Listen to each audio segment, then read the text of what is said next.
This is the Real Estate Investing Abundance Podcast. I'm your host, Dr. Allen. I know you're excited to get into today's show, but I have a very exciting announcement to share with you before moving to the show. We've just launched a complimentary and comprehensive webinar that, among other things, shows you how to legally use passive real estate investing to reduce your taxes, recession-proof your nest egg, and take the sting out of inflation. If you are curious to learn more, go to stevetalker.com/webinar. It is complimentary and only takes a couple of minutes of your time. Once again, that is stevetalker.com/webinar. I'll see you in the webinar. Enjoy today's show.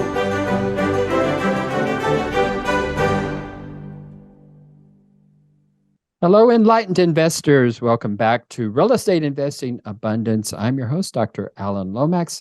I'm delighted to be with you today as we look at one man's experience from military to full-time multifamily investing and how he learned to asset manage like an apartment ninja warrior. And Iven Vian is the co-founder and chief operating officer of Anthem Capital. He retired as a lieutenant colonel from the Air Force after 20 years, and he is passionate about the operational excellence and execution of his apartment communities and their impact on their surrounding communities.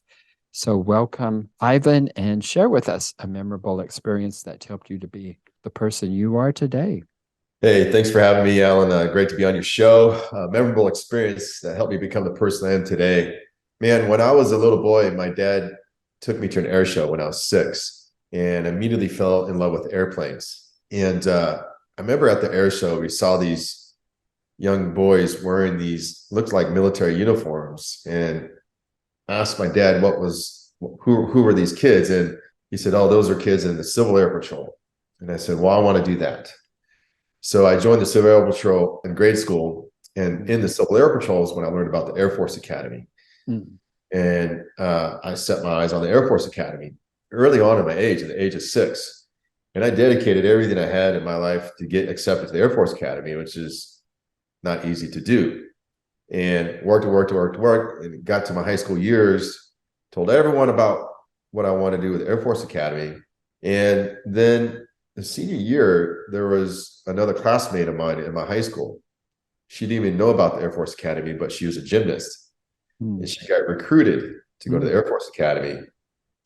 And she ended up going to the Air Force Academy over me and took my spot.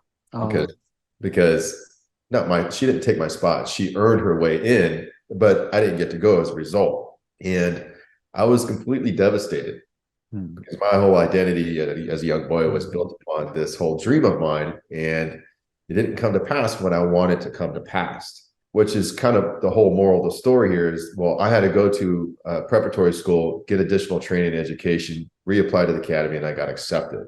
And that was like one of my first real experiences of experiencing challenges and defeat and learning how to grow through that and deal with all those emotional challenges to kind of help me become who I am today. And I kind of continued on, and then I joined the Air Force after that. I spent 20 years in the Air Force, and a lot of who I am today is a result of my military career experience, all the various people that I had the opportunity to work with, all the amazing projects that I got to work on, opportunities I got to work in, really gave me insight on two key things. What I believe makes business successful today is very simple. People and processes. And then I would say the third thing is how to overcome challenges and defeat, because I think a lot of what my story has been is that how do I overcome defeat to still pursue your dreams? How do I work with people, and how do I grow a business and making sure I have successful processes in place? Yeah. Well, definitely the military academies are some of the most difficult institutions to get into as a student. So congratulations on doing that, even though it may not have been the direct route that you wanted to go through, but you got there. So good for you. I spent a lot of time in Colorado Springs myself back in the 1980s. I and my ex-wife lived there for about 4 or 5 years. So you still live there? I live in Oklahoma City now. I've been here In Oklahoma City. Okay. almost, yeah, been here 10 years now. Oh, So okay. Wow. yeah, Well, that's quite a change from Colorado Springs right. to Oklahoma City. Right.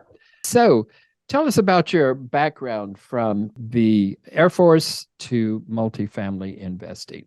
Right. So you're going to see again a general theme of how I turn a trial into triumph. So I graduated the academy, and the whole thing about investing in the academy was invest in the stock market, invest in the stock market. So I invested $21,000 in the stock market, all my savings when I was a senior, and that $21,000 investment went to zero overnight.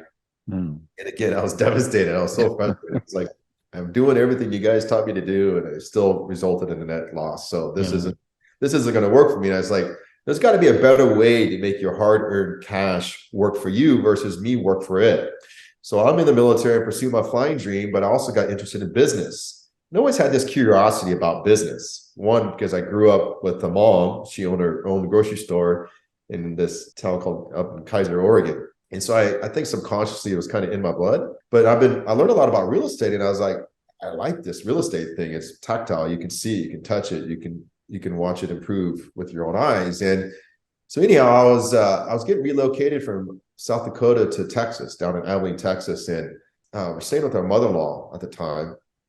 My wife was pregnant with our first child, and my mother-in-law said, "Hey, Ivan, I heard that you were interested in real estate.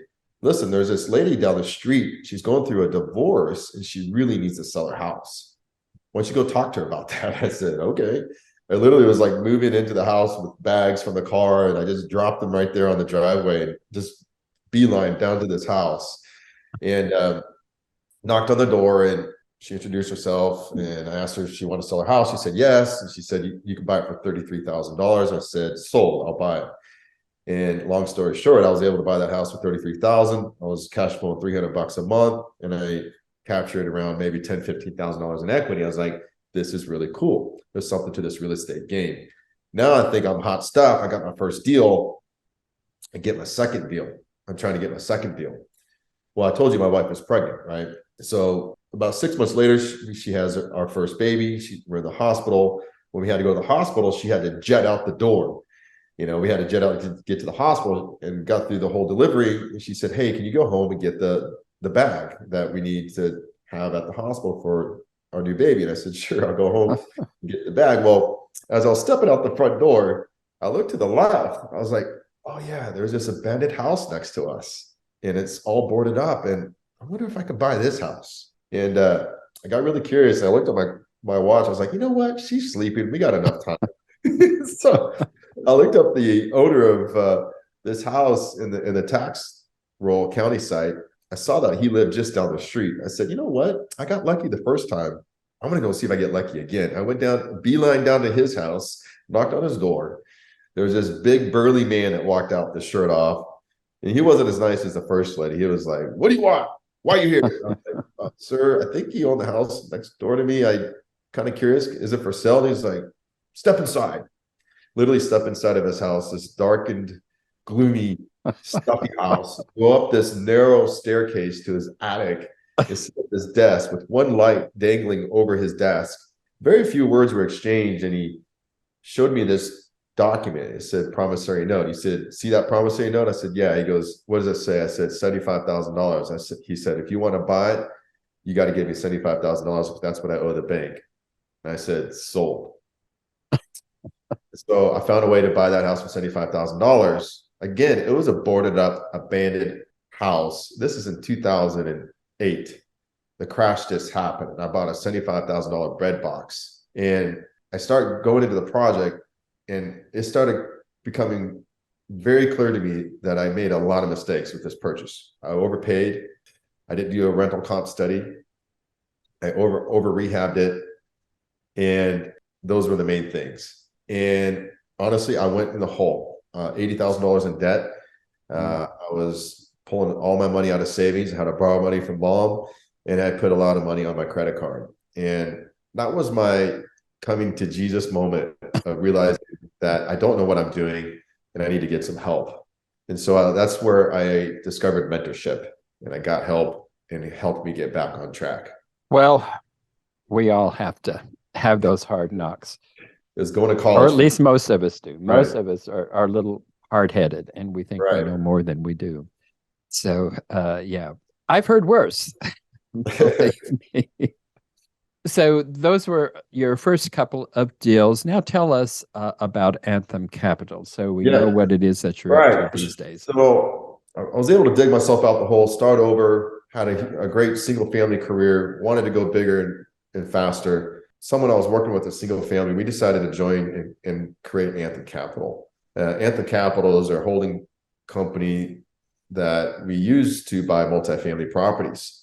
We started Anthem Capital 7 years ago, March of 2016, hit the ground running and started buying multifamily assets, 75 up to 200 plus units. And it's been an incredible experience the past 7 years. So we've been able to purchase roughly 3,000 doors, about 19 apartments. We've been able to exit 14 and raise roughly $90 million for our investors and return roughly 27% annualized returns back to our investors. And how the roles are set up within our company is my partner, Tariq Sattar, is the acquisitions, dispositions role, and I am the operations role. Go figure, I spent 20 years in the Air Force. So a lot of what I see, what I do is making sure we implement and execute the business plan.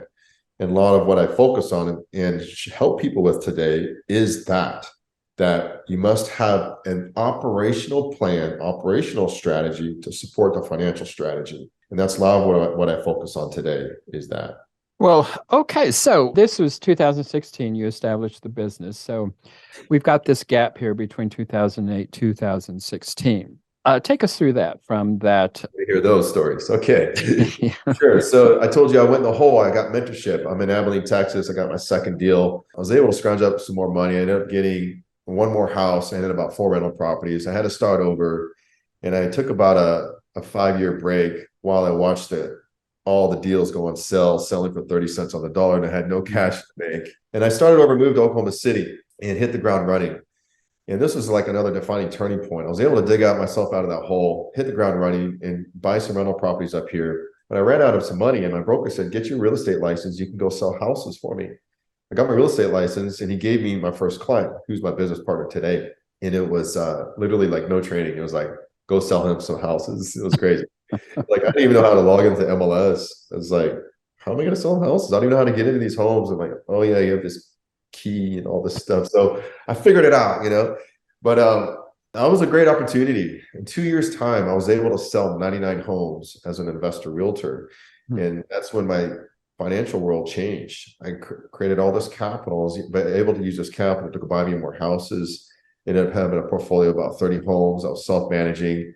I was doing my own construction, doing my own, self-management and construction. So it's very, and I was still selling. So I was very busy with that. And then I was eventually able to sell the houses off in Abilene. So that was kind of the defining moment where, I was able to still pursue a military career. Granted, I was a full-time reservist. It's a little different than full-time active duty, and build up this portfolio to pursue this dream that, listen, I wanted to be a full-time entrepreneur when I retired from the Air Force and wanted to be able to do what I'm doing today on a full-time basis. So I just set my sight on that goal and didn't waver to put everything I had into that goal.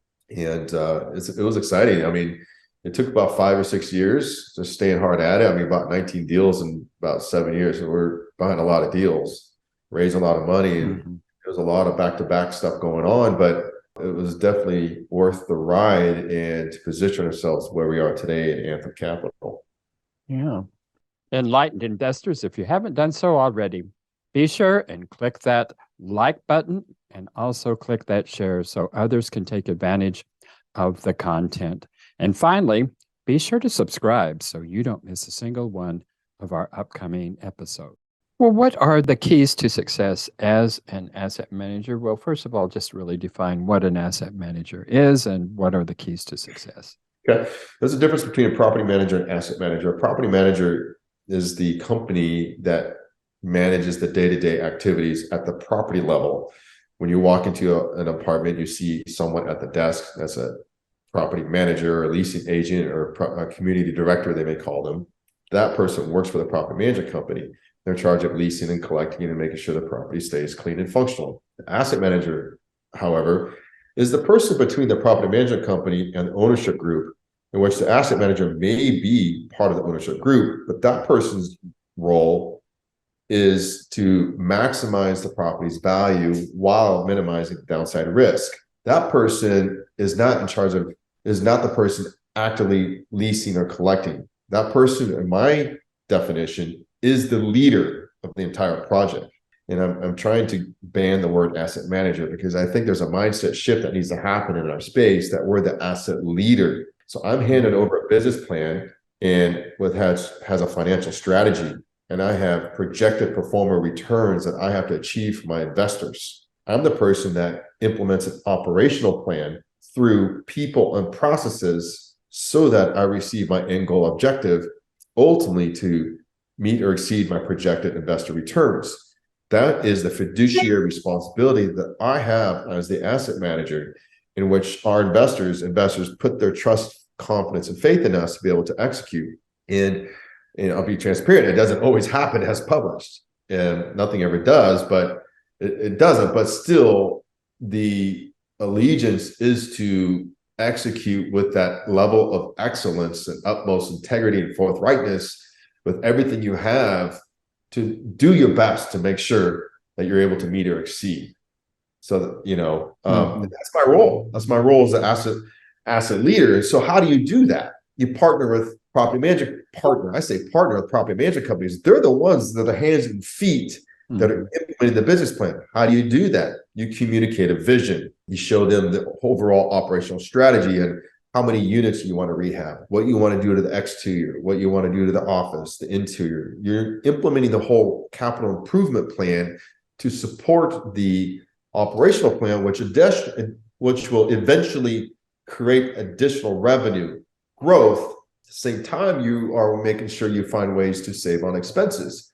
But again, you're not the one doing this. It's the property management company that's doing this.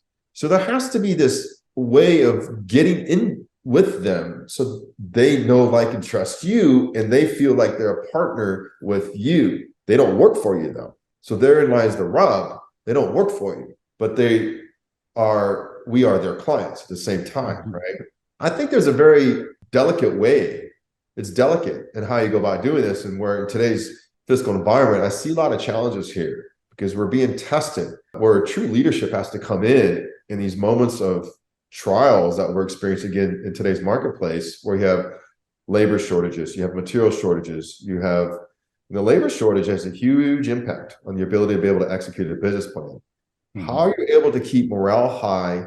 How are you able to keep still producing growth, creating growth at the property level in light of all these challenges that we're experiencing today? That kind of, to me, summarizes our role as an asset leader. Ivan, I've got several more questions, but before we go into those, tell our audience what you specifically have to offer them and how they can get in touch with you to take advantage of that. 100%. So yeah, I see a need for us as a community of asset leaders to grow and learn.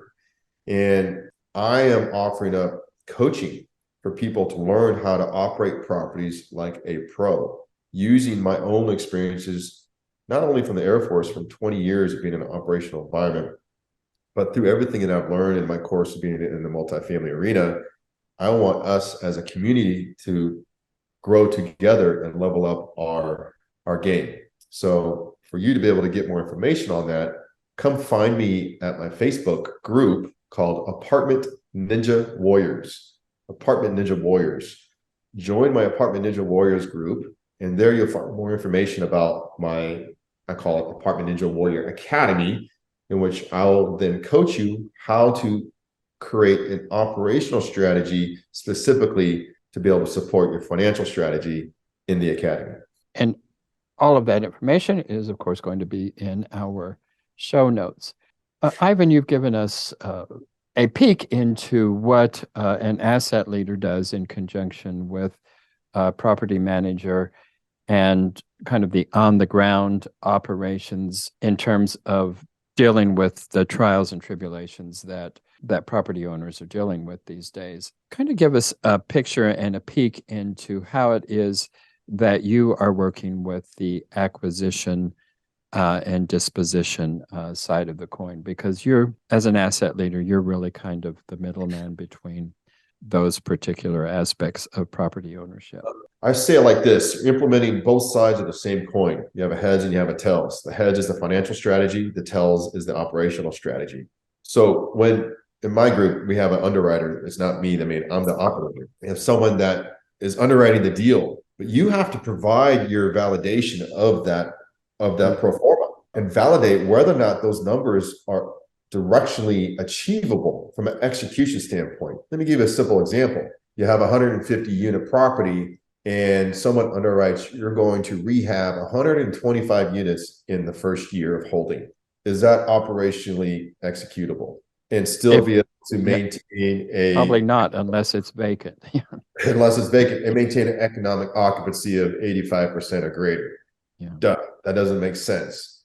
You'd be amazed how a lot of underwriters that I see don't understand what is actually feasible. At the same time, don't understand what it actually costs to rehab one of these interiors, what it actually costs for insurance these days, what's going to happen with the taxes, what is actually feasible from a manpower standpoint, from a property management company, what they can actually produce. You're providing all of that input into the acquisition process. You are there as well. I am there in the acquisition process the entire time. On the disposition side, again, we have a financial goal to hit a certain value of the property in an X period of time. And we may pivot the operational strategy in order to get the property prepared for an exit based upon market conditions. An example of this would be, let's say you're going in and rehabbing a lot of units and you still have 25, 30 to go, but the market is so strong because of these tailwinds, cap rates are compressing, the values are going up. You realize you don't have to spend $10,000, $15,000 per unit to rehab and still get your pro forma rent bumps. You can just do a simple make ready and still get your pro forma rent bumps. That's an operational input to be able to achieve the value you want on disposition. So we tell the disposition team, listen, we can get you the value you want as is, and we're going to hold on to our capital. It's called pivoting to being a more capital preservation mindset, and which will then put more money back into investors' pockets because we're saving money for them. So that's an example of how we prepare a property for disposition from an operational standpoint that would support the financial strategy overall. Well, how do you identify a good property management team? That's a great question. Come to my Facebook group, Apartment Ninja Warriors, and you'll find a 25-point due diligence checklist that answers this question. And there's many more than that. I just put 25 on there. I'll give you quick highlights. Go to the property, or go to their properties, interview existing clients, go to their headquarters. Got to understand the back end piece, what kind of backbone the company has. How strong is their accounting team? Very, very critical. How strong is the HR department? Do they have an HR rep that works in-house? And is that person unavailable, which is a good sign for you to meet them because they're on the phone doing interviews. If they're doing interviews, you know they have a good hiring process. If they have a good hiring process, then I would like to make sure they have a good training process. What is their training process to get managers and maintainers ready to take over a property? Do they take them through a whole back-end training course and have them do a soft management kind of shadowing experience where they're at a property before they send them off to another property? If so, good. If not, you're going to have some problems. A lot of the gaps I see is they just throw them in the hot seat and they're training on the job while they're dealing with your problem property. And that's not the time you want someone training on the job. You want them already showing up, trained up. To me, this is the military way. We always went to a training house, training school. We went through all this different training. It took me 2 years to get ready before I could fly airplanes. I flew airplanes for 20 years. Train. Then you bring them into a seat and still more training before you let them off on their own. That's not happening in the property management space. 9 times out of 10, they're just throwing them right in the hot seat. And that creates a lot of operational gaps in your property because you're inexperienced and you don't have the knowledge that you need. So definitely take a look at those two components. Throw in a few more. Of course, you want to do secret shopping of all the properties yourself. And then you also want to, the construction piece is so important. What kind of construction support services do they have? Do they want to be completely agnostic or have nothing to do with the construction side? Or do they have an in-house construction manager that can help support the overall project? I've seen a lot of companies go both ways, but it will have a direct impact on your ability to be able to execute your business plan. If you don't understand this piece, you may be thinking they're going to support you on the construction side, and you show up and like, where's your team? Where's your staff? Why aren't you rehabbing the property? You know, in my mind, well, I thought you were going to rehab the property for us and we were going to give you the plan. Like, those are huge things that need to be understood, right? One thing that I did too is very important is I shadowed a regional manager, understand the culture of a company and how they create culture in their company. Does the company have culture? You shadowing the regional, you glean so much how you could be an effective leader more times than not, right? Sorry, my son's mowing the lawn. Hopefully you don't hear that, but okay. So shadowing the regional gave me insight onto the culture to help me understand what are their daily practices, procedures, and processes. What are their must do's and that they have to get done? How much task saturation goes on? How much task overload goes on? To give me a better idea, how can I be a better leader of these people? That was so key. And so I feel like I have very good relationships with my regionals.